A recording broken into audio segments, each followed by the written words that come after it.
Hey Buckley Guardians, it is Coach Adrian from the Guardian Resilience team at Buckley Space Force Base, and I'm just here to take you guys through a quick mobility circuit that you can use. This circuit works really great for a warm-up or cool down to a longer workout, whether that's strength training or cardio. It can also just be used as like a quick movement break, or if you're wanting to improve your mobility or flexibility, it's a great starting point for that as well. It's going to include some static stretches. So stretches where we hold them, we're going to hold them for a number of breaths instead of an amount of time. The breathing just helps us to really activate our parasympathetic nervous system, which is the part of our nervous system that is responsible for our like rest and digest. It kind of helps us tone down a little. So it's really helpful when we're stressed. It can be calming, that type of thing. So we're going to use that as a method. And then we're also going to include some dynamic stretches, which are stretches where we move. And we're going to do those ones for reps. If you're going to work on mobility and flexibility, I would recommend that you do both. If you're going to just use them as a movement break in the middle of the day, you can choose just to use the dynamic if you'd like.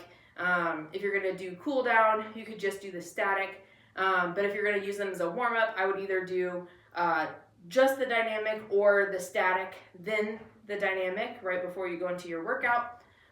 Cool down, you could do dynamic and then static, or vice versa. Order doesn't matter as much as a cool down, or you could just do either one. As a movement break, feel free to combine them or to pick one or the other. I would bias the dynamic as a movement break. So to get us started, we're going to go into our static stretching. So our first one is going to be a half kneeling hip flexor stretch. So for our half kneeling hip flexor stretch, half kneeling means that we're going to be on one knee. So my opposite leg is going to come forward. I want my front foot flat. I'm going to start nice and tall. My ribs are stacked over my hips. And then I'm just going to lean forward from the hips. So as I go, I'm not arching into my lower back. I'm driving forward by squeezing my bum. I'm going to come forward until I feel, let me switch legs here for you, until I feel that stretch through my hip flexor right in the front of the hip, and you might even feel a little bit down through the quad. The back toes, they can be flat or toes in the floor like I have them. That's just personal preference. There's no right or wrong there. So I'm going to come forward until I feel that nice stretch through here. I don't want it to be painful, just a nice gentle stretch. I'm going to inhale through my nose if you can, and then a big long exhale through my mouth like I am blowing up a balloon. If I need a little bit more stretch, I can reach up overhead, still those nice deep breaths. Or if I want a little bit more through the quad, or if you're really flexible and having a hard time feeling this, I can add more. It ramps it up quite a bit by grabbing my ankle or my foot in the back. You probably want some extra padding under the knee. It's pretty hard if you're on a hard floor. Same thing here though, I'm not arching through the back, I'm leaning forward from the hip. If your hip flexors are really tight, you may feel a stretch here more at neutral. If you're pretty loose or flexible, you probably need to come forward a little more. I'm going to do those for 6 inhales, 6 exhales on both sides. Our next one is a pigeon stretch. I think this one is easier to get into by starting in my half kneeling, walk your foot across, and then I'm just going to lay my shin bone down in front of me. I'll turn sideways here in a second so you guys can see. For a gentler stretch, I'm going to do it from my hands, or you may even need to grab like a yoga block or a folded up blanket or something to come out of the stretch a little more. If you're like, this is pretty easy, I could chill here all day, you can walk yourself down to your elbows. I'll turn sideways for this last one.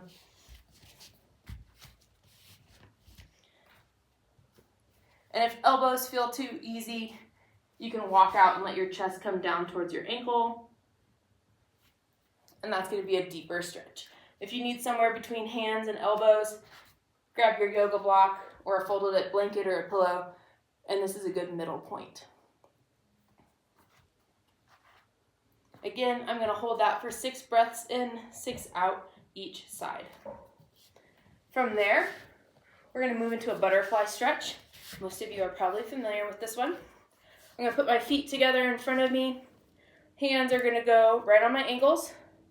I can use my elbows to kind of push my knees out. My goal is to push those knees down and towards the floor a little bit until I feel a light stretch here through my inner thigh.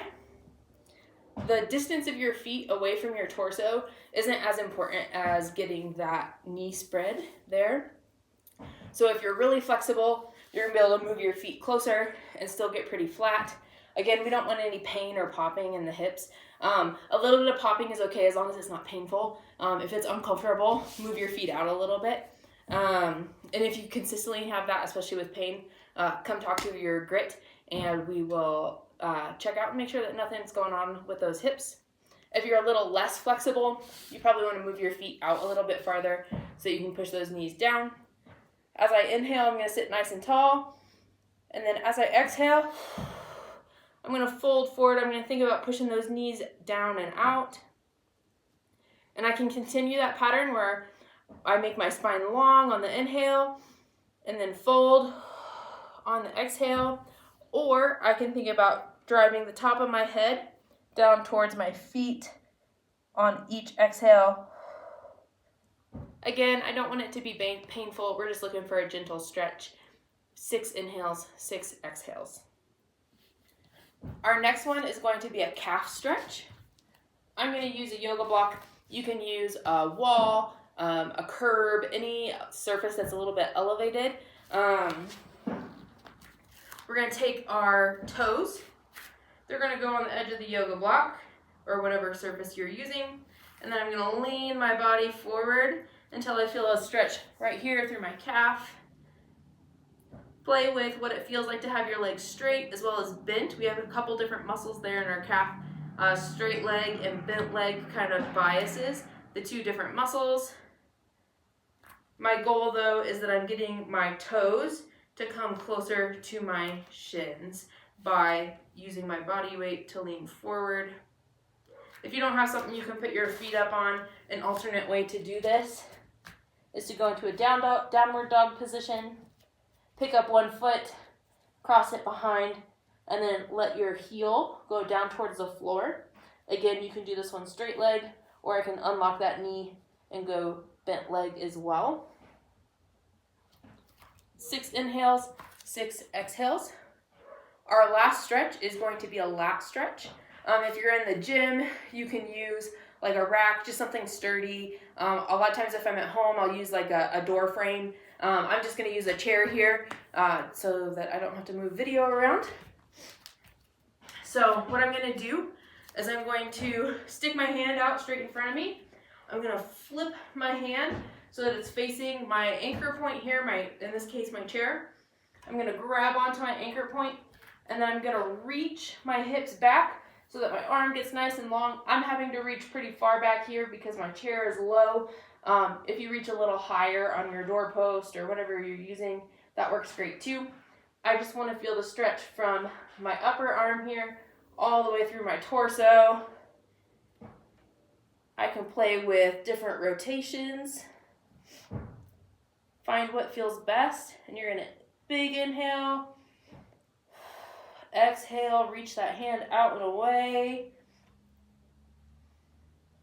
And you're going to get that good lat stretch.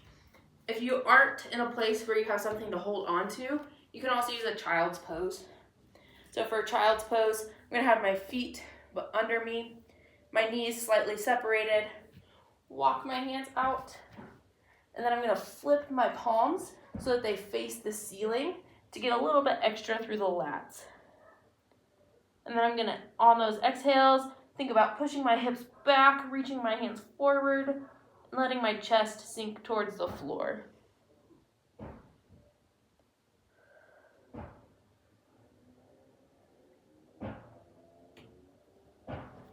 Again, I'm going to hold that for 6 inhales, 6 exhales. So those are our static stretches. Those are the ones that we hold. We're going to be really intentional with our breath, and those are really great for a cool down or just for some general mobility. Then we're going to move into our dynamic exercises. So these ones are going to be for reps. They work great as a warm-up or just as a movement break. You can also use them as a cool down. These are very good at helping us create mobility, as well as because they're more active. If you're someone who is hyper flexible, these can be a helpful way to create control and stability while maintaining healthy joint mobility. So our first one is going to be ankle dorsiflexion. So we're going to flex our foot. So we're going to come back into our half kneeling position. Front foot is flat. For this one, I want this whole front foot to be glued to the floor. Back foot, again, doesn't matter. Flat, flexed, whatever feels comfortable. And then from here, I'm going to drive my knee over my front toe without letting the heel come up. I don't want to come here and let the heel float. I want to keep my heel glued to the floor. I'm going to drive forward. I might hold it for a second or two, and then I'm going to rock in and out of that. I'm going to exhale as I come forward. You can do this one so that it is straight on, like this. So my knee is tracking right over my middle toe. I can also do it in multiplanar, where I come to the inside, my heel is still flat, straight up the middle, and then to the outside, so my knee is coming over my pinky toe, and then I'm going to cycle through those. That just helps us move in different ranges of motion. Again, we want everything to be pain-free. We just want to work into a gentle stretch. For some of you who are very mobile, you may not feel as much of a stretch. That's okay. Focus on the control and good movement. Our next one is going to be a Shin Box, which is going to be for hip mobility. So for this one, I'm going to start on my bum.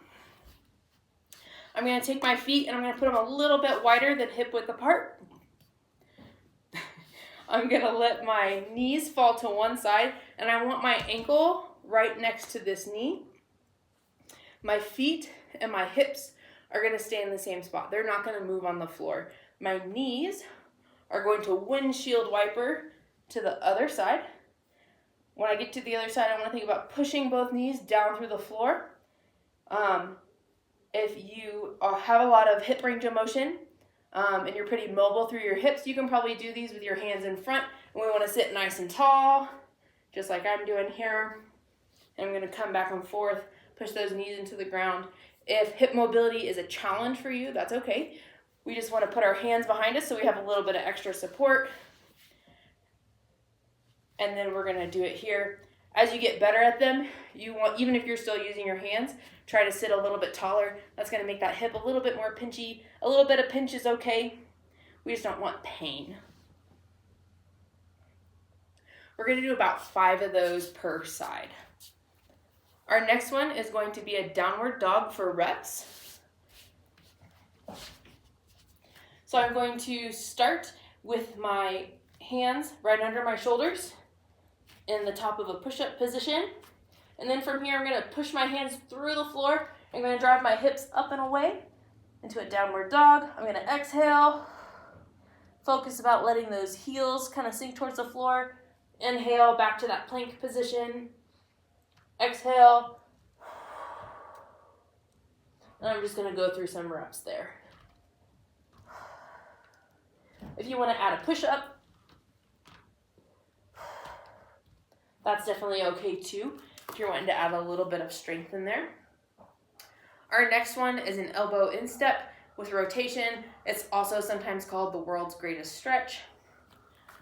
I'm going to start in my plank position again. Step 1 foot forward. Ideally, we want this back leg to be straight. I'm thinking about squeezing the back of my knee up towards the ceiling. And then I'm going to take my hand that's on the same side of this forward leg. I'm going to rotate up, look at the ceiling. I've got my eye on my thumb. Come right back down. And then I'm going to switch sides. Leg that's forward. That hand is going to rotate up. Look towards the sky. Come right back down. If you want to add in some quad, I can come here. I could even reach overhead. You could add a push-up on this one too.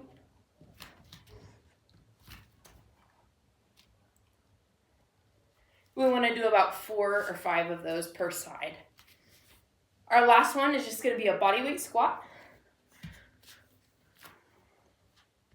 I want strong feet. Hands can be out in front for a counterbalance. Toes, we either want them straight ahead, or if they're out a little bit, that's okay. Generally, we're trying to keep that under 30 degrees. And then we're just gonna sit, keep your feet flat on the floor.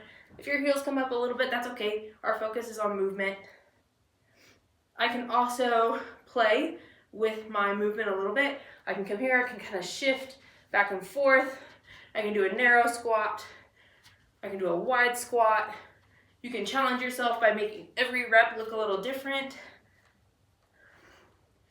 I can do lateral shifts. You can keep them vanilla and just do regular squats, that's great. But if you want to explore movement, that's also really great.